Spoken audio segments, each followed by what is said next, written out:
शांति। ओम शांति। बाबा बाबा ओम शांति। आज 19 मई 2023 की मुरली है। बाबा कह रहे हैं, मीठे बच्चे, तुम्हें अंत तक ये मीठी ज्ञान सुनते रहना है। जब तक जीना है, पढ़ना और योग सीखना है। लगातार सीखते रहना है। आगे बाबा प्रश्न पूछ रहे हैं कि बाबा के साथ साथ तुम बच्चे किस सेवा के निमित्त बने हुए हो। उत्तर बतलाते हैं मेरे बाबा कि जैसे बाबा सारे विश्व को मुक्त करते हैं, सब पर आशीर्वाद करते हैं, शांति दाता बन शांति स्थापन करते हैं, ऐसे तुम बच्चे भी बाबा के साथ इस सेवा के निमित्त हो। बाबा, तुम हो सैल्वेशन आर्मी, मुक्त करने वाली सेना। तुम्हें भारत के डूबे हुए बेड़े को मुक्त करना है, उबारना है। 21 जन्मों के लिए सबको संपत्तिवान बनाना है। ऐसी सेवा तुम बच्चों के सिवाय और कोई कर नहीं सकता। ओम शांति। बच्चे जानते हैं और गाया भी जाता है कि सन शोज फादर एंड मदर। बच्चे ही माता पिता का प्रतिनिधित्व करते हैं। बच्चा अगर अच्छा कर रहा है तो लोग उसके बोलते हैं कि बहुत अच्छे संस्कार दिए हैं, माता पिता बहुत अच्छे होंगे। और अगर वो कुछ गलत करता है तो माता पिता के लिए ही बुराई होती है। तो इसलिए बोला जाता है कि सन शोज फादर। जबकि बाबा बच्चों को रचते हैं, जब तक रचा नहीं है तो बाबा बच्चों को कैसे सिखलाएं कि तुम्हारे ये माता पिता हैं। तो बच्चे यह सीख कर फादर का शोक करते हैं कि हमारे पिता ऐसे हैं। वैसे ही फिर गाया जाता है कि स्टूडेंट शोज टीचर। जो छात्र हैं वो अपने शिक्षक का प्रतिनिधित्व करते हैं, जबकि शिक्षक छात्रों को पढ़ाते हैं तब वह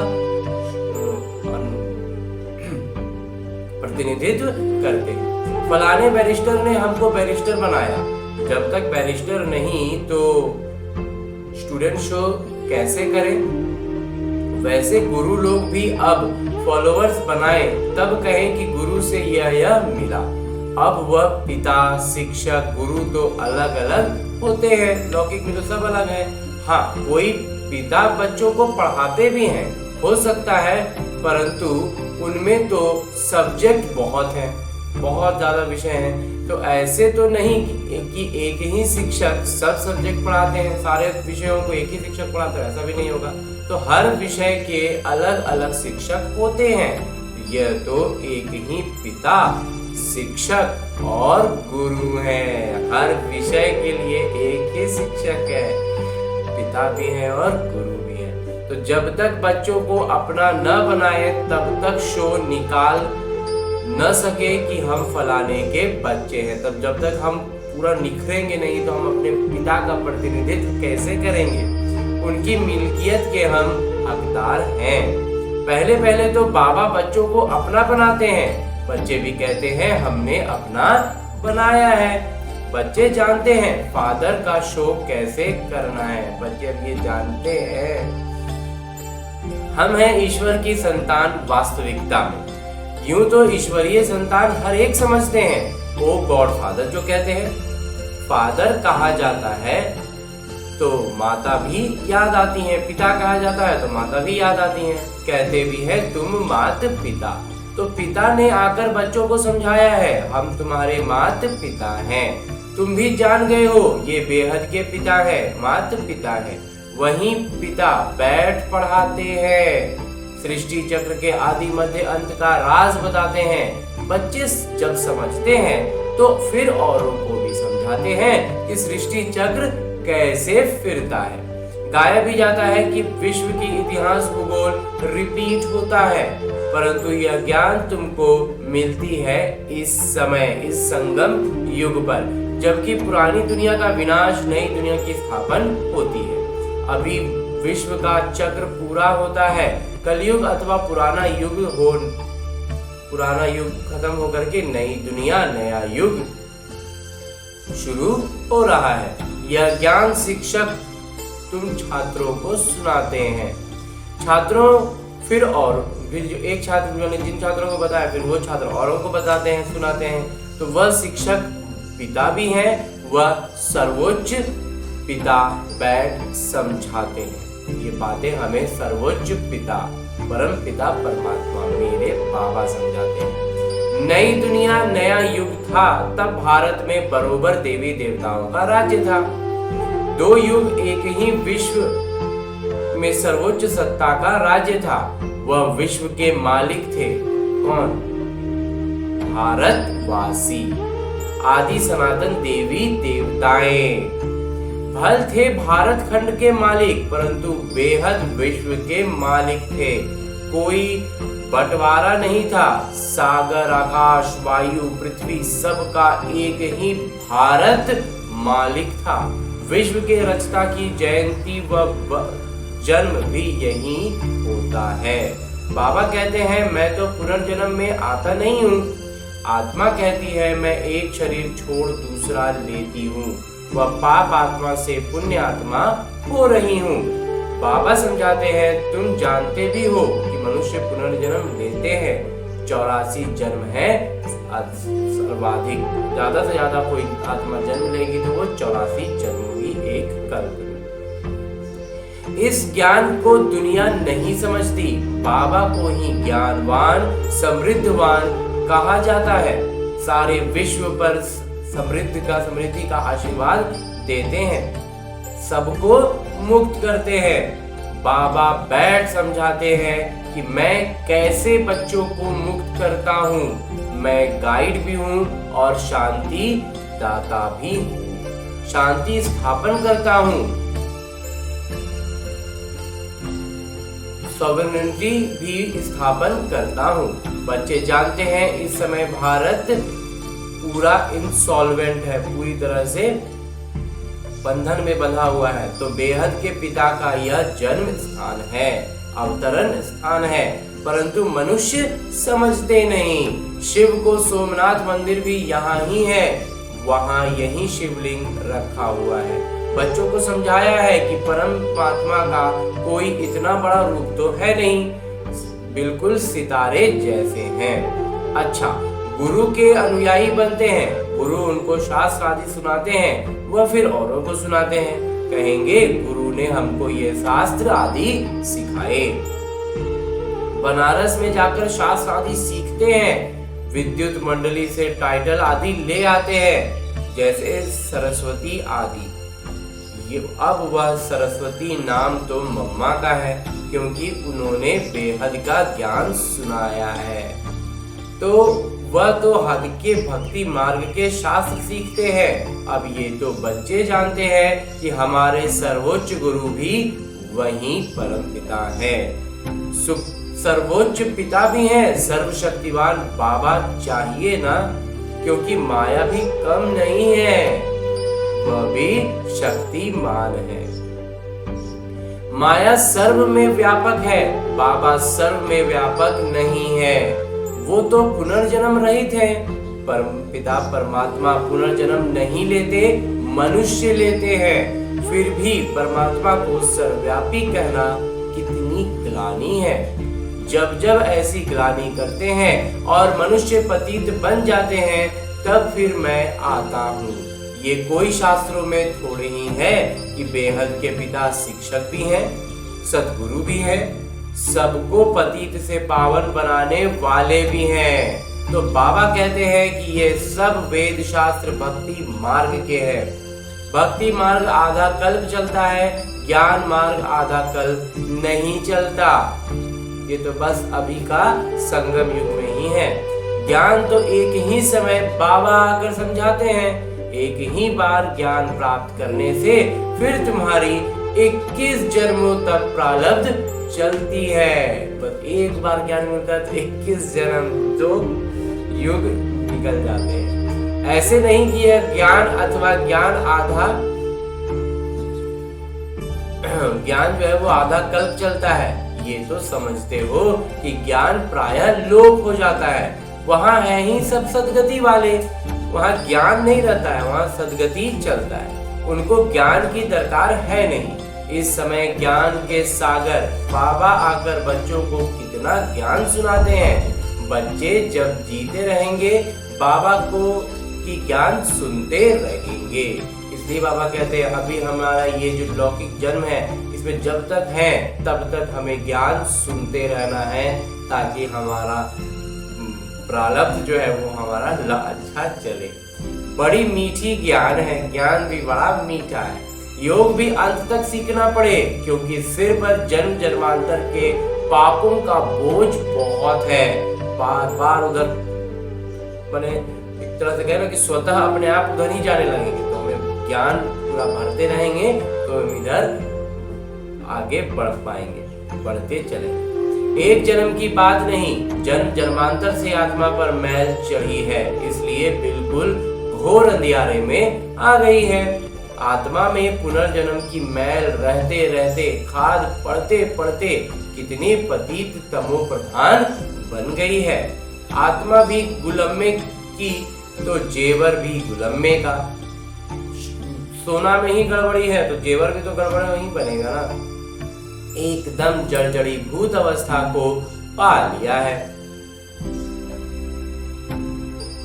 खास भारतवासी आम सब धर्म नंबर वार है। सबसे खास है भारतवासी और बाकी फिर जितने भी धर्म हैं सब वो क्रमशः हैं। तो सब बच्चों को पिता और माता का प्रतिनिधित्व करना है। त्वमेव माता च पिता त्वमेव कहते हैं तो पिता के साथ माता भी चाहिए ना। मनुष्य समझते हैं एडम ब्रह्मा ईव सरस्वती, वास्तव में ये गलत है। निराकार पिता है तो माता भी जरूर होंगी, परंतु वो लोग ईव जगत अम्बा को कह देते हैं। वास्तव में ये बहुत मुख्य बात। निराकार शिव बाबा इस ब्रह्मा मुख से कहते हैं तुम हमारे बच्चे हो। ये ब्रह्मा माता बन जाती है। ब्रह्मा प्रजापिता भी है तो माता भी है। वो है सर्वोच्च रूहानी पिता। फिर स्थूल में माता ब्रह्मा की बेटी सरस्वती कहलाती हैं, क्योंकि सरस्वती तो उनकी मुख वंशावली हुई। तो जगत अम्बा का कितना भारी मेला लगता है। जगत पिता ब्रह्मा का अजमेर में इतना मेला आदि नहीं लगता। जगत अम्बा का बहुत मान है, क्योंकि माता का प्रभाव बढ़ाना है। वो तो कहते स्त्री का पति गुरु ईश्वर सब है, परंतु ऐसा है नहीं। बस बाबा आकर कहते हैं कि तुम माताओं का मर्तबा ऊंचा बनाते हैं। सरकार भी माताओं को आगे रख रही है। वो सब हैं, लेकिन वो सब हैं हिंसात्मक और ये है अहिंसा गुप्त शक्ति सेना। वो जो सेना में आ रहे हैं वो हिंसात्मक है, और यहाँ बाबा अहिंसक भी रखते हैं, गुप्त भी रखते हैं, लेकिन है शक्ति सेना। वो है विनाश काले विपरीत बुद्धि, और हमें बाबा कहते हैं विनाश काले प्रीत बुद्धि। ये भी नाटक बना हुआ है। नाटक को बुद्धि में बहुत अच्छी रीति रखना है। ये बेहद का नाटक रिपीट होता है। बच्चों को जिस रीति सिखलाता हूँ फिर कल्प बाद सिखलाऊंगा। सब नाटक के बंधन में बंधे हुए हैं। बाबा खुद कहते हैं कि मैं भी नाटक में बंधा हुआ हूँ। दुख तो भारतवासियों पर बहुत आते रहते हैं। ऐसे थोड़े ही कि घड़ी घड़ी अवतार लेकर छुड़ाऊंगा। मैं तो एक ही बार आता हूँ, आकर के सारे विश्व का मालिक बनाता हूँ। परम धाम से कल्प के संगम युगे युगे आता हूँ। संगम युग युग, जब जब संगम युग आता है तब तब आता हूँ। तो अभी तुम ड्रामा के नाटक के निर्देशक मुख्य कलाकार को जानते हो। हद की बातें सुनाते हैं फलाना साहूकार था। यहाँ तुम जानते हो कि कौन कौन है, हु इज हु। सृष्टि भर में सबसे साहूकार कौन, और सारी सृष्टि में सबसे साहूकार थे साहूकार स्वर्ग के लक्ष्मी नारायण है। तो ऐसे कौन आकर सुनाते हैं? बाबा, मेरे बाबा। बच्चे जानते हैं हमारे जैसा भविष्य 21 जन्मों के लिए संपत्तिवान कोई नहीं बनता। तुम बड़ी भारी सेवा करते हो, भारत की खास और विश्व की आम। भारत की खास सेवा करते हैं और बाकी विश्व की आम सेवा। तो तुम ही मुक्तिदाता सेना हो। भारत का अब बेड़ा डूबा हुआ है, ये भी नाटक है। समझाया जाता है कि भारत का बेड़ा उबारना है, और ये उबारने का काम कौन करते हैं? शिव शक्तियां।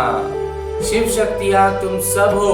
बाबा कहते हैं मैंने तुमको स्वर्ग का मालिक बनाया था, माया ने पतित बनाया, फिर तुमको महाराजा महारानी बनाता हूँ। तुम्हारा है प्रवृत्ति मार्ग, सन्यासियों का है निवृत्ति मार्ग।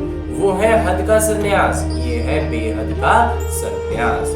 आजकल दुनिया में झूठ, करप्शन बहुत है, भ्रष्टाचार बहुत है, ये है रौरव नर्क। तुम बच्चे अब ईश्वरीय बुद्धि से क्या बनते हो? अब तुम कहते हो हम शिव बाबा के ब्रह्मा द्वारा बच्चे बने हैं, फिर हम देवी देवता बनेंगे, फिर क्षत्रिय वैश्य शूद्र बनेंगे, और फिर ईश्वर के बच्चे बनेंगे। कल्प पहले भी ईश्वरीय बच्चे थे। बाबा से स्वर्ग का वर्षा मिलता है तो श्रीमत पर चलना है। वो है विनाश काले विपरीत बुद्धि यादव और कौरव। तुम हो विनाश काले प्रीत बुद्धि पांडव, जिसकी ही जय जयकार होनी है। तुम हो गुप्त शिव शक्ति भारत माता, इसमें गोप गोपियां दोनों हैं।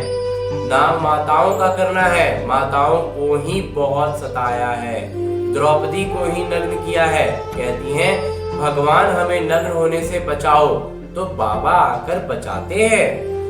बहुत संपत्ति मिलती है, प्रतिज्ञा करनी चाहिए, शिव बाबा मीठे बाबा हम आपसे वर्षा जरूर लेंगे। वर्षा शिव बाबा से लेना है ना? हाँ जी बाबा। गाते भी हैं ईश्वर की गतमत न्यारी है, वहीं जाने और न जाने कोई। तुम अब जानते हो कि ईश्वर की गतमत बच्चे जानते हैं, फिर बच्चों को प्रतिनिधित्व भी करना है, तो बच्चों को स्थायी सुख शांति का वर्षा बाबा ही देते हैं। अल्पकाल की शांति कोई काम की नहीं है। माता पिता कहते हो तो फिर बच्चों को माता पिता का प्रतिनिधित्व करना पड़े। हमें देख कर के लोग समझें कि ये हम किनकी संतान है। माता पिता कौन है? सो बच्चे बैठ बताते हैं। माता पिता कौन है? ये बच्चों को बतलाना है। तो ये माता पिता सारे विश्व के हैं, ये बैठ के वर्षा देते हैं। बरोबर बाबा से वर्षा मिला था, अब कलयुग का अंत है, फिर जरूर बाबा से मिलना चाहिए, क्योंकि son shows father and father shows son. तो बाबा सिर्फ कहते हैं कि मुझे याद करो तो तुम्हारा बोझा उतर जाएगा। याद का चार्ट रखना चाहिए, सारणी बनानी चाहिए। हम कितना समय बाबा को याद करते हैं, इसकी सारणी रखनी चाहिए। ऐसे नहीं कि हम तो शिव बाबा की संतान हैं ही, पर नहीं, परंतु कहते हैं उठते बैठते चलते कितना याद रखते हैं, इसकी सारणी रखो। मुख्य है याद। विघ्न भी योग में पढ़ते हैं। भारत का प्राचीन योग मशहूर है, वो है हठ योग। राजयोग बाबा ही सिखलाते हैं, वो तो बहुत किस्म किस्म के योग सिखलाते हैं। उनका है हद का संन्यास, तुम्हारा है बेहद का संन्यास। प्रवृत्ति में रहते हुए बाबा को इतना याद करो जो अंत समय औरों की याद न आए। आत्मा को एक पिता को ही याद करना है, तब ही विक्रमाजीत बन सकेंगे। विक्रमाजीत और कोई बना न सके। हल करके भावना का भाड़ा अल्पकाल के लिए मिलता है। जो भावना हमारी होती है उसके लिए बाबा थोड़ा सा भाड़ा उसका मिल जाता है अल्पकाल के लिए, लेकिन वो होता है, परंतु पतित से पावन नहीं बन सकते। भक्त कितना माथा मारते हैं तो भी जा नहीं सकते। भगवान सभी बच्चों को के एक ही है, एक बार ही आते हैं, कहते हैं हूबहू 5000 वर्ष पहले मुआफिक आया हूँ, फिर से सिकिलदे बच्चों से आकर मिला हूँ। आत्मा परमात्मा अलग रहे बहुकाल। कौन सी आत्माएं हैं जो अलग रही हैं? उनको ही पहले आना है। अनेक धर्मों का विनाश, एक धर्म की स्थापना हो जाएगी तो फिर सतयुगी आदि सनातन देवी देवता धर्म के बनेंगे, दूसरा कोई धर्म नहीं होगा। अब तुम हो सिकिलदे बच्चे स्वदर्शन चक्रधारी। पहले सिकिलदे फिर स्वदर्शन चक्रधारी कहेंगे। मनुष्य कहेंगे ये तो देवताओं का टाइटल है, देवताओं के ही अलंकार हैं, ये सब अपनी कल्पना ले आए हैं, ऐसे भी कहेंगे। तुम जानते हो मीठे वृक्ष की कलम लग रही है, विलायत में भी यह ज्ञान देनी है। तुम्हारा ईश्वरीय पिता कौन है? जरूर माता भी होंगी। बाबा आए हुए हैं सुख शांति का बरसात देने, उनमें स्वास्थ्य और समृद्धि सब कुछ मिलता है, तो फिर कायदे अनुसार बाबा को याद करो। कहते हैं ओ गॉड फादर, हे परमपिता परमात्मा, तो फिर सर्वव्यापी कैसे कहते हैं? ये तो गलत हो जाता है ना। अच्छा, मीठे मीठे सिकिलदे बच्चों प्रति माता पिता बाबा का याद प्यार और आशीर्वाद। रूहानी बाबा की रूहानी बच्चों को नमस्ते। हम रूहानी बच्चों की ओर से रूहानी बाबा को याद प्यार और प्रणाम। धन्यवाद बाबा, धन्यवाद।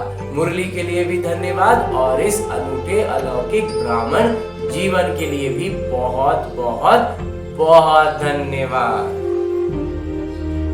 धारणा है कि विक्रमाजीत बनने के लिए चलते फिरते बाबा को याद करने का अभ्यास करना है। याद का चार्ट सारणी जरूर रखनी है। अपनी हर चलन से माता पिता और शिक्षक का प्रतिनिधित्व करना है। विनाश काल में प्रीत बुद्धि बनकर रहना है, रूहानी सेवा करनी है। विनाश काल होगा और हमें प्रीत बुद्धि रखनी है, इसके लिए भी अभ्यास करना होगा। और आगे बाबा वरदान दे रहे हैं। वरदान देते हुए मेरे बाबा कहते हैं कि अपने भरपूर स्टॉक द्वारा सबको शुभ भावना शुभ कामना का गिफ्ट देने वाले भाग्य विधाता भव।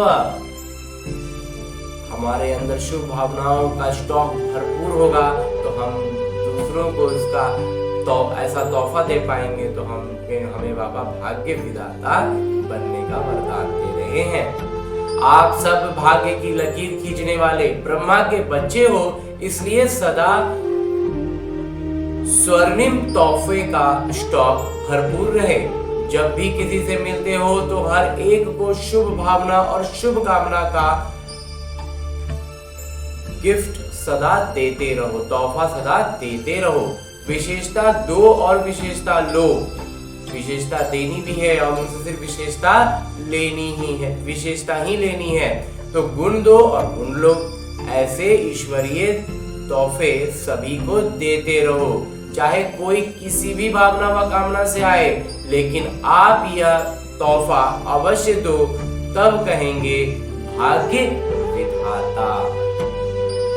वो जो भी भावना से आए, हमें तोहफा देना है ईश्वरीय, हमें बाबा का प्रतिनिधित्व करना है। और अंत में स्लोगन है, मुरली का उपदेश है कि मेहनत के साथ महानता और रूहानियत का अनुभव करना ही श्रेष्ठता है। मेहनत कम लगे, महानता और रूहानियत की अनुभव में रहेंगे, वही श्रेष्ठता होगी।